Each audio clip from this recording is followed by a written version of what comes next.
তুই ভাবছিস আমি কি? তুই অনিল বাবুকে যেভাবে দেখিস আমিও ঠিক সেইভাবে দেখি।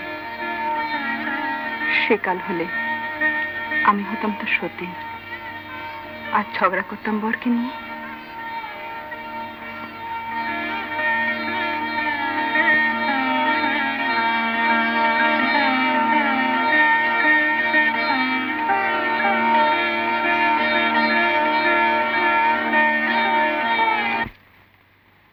সিঁদুর পরবার অধিকার আমার নেই, আর তার দরকারও হবে না।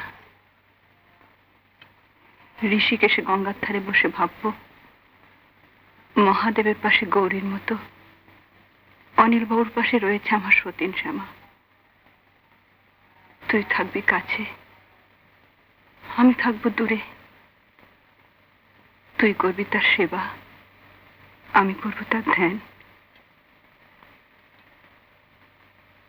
আমরা দুজনেই পাবো তাকে দুপদ দিয়ে।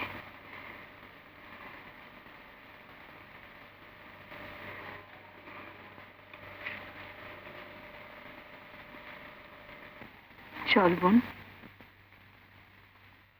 ও ঘরে চল, ও ঘরে চল, ওঠ।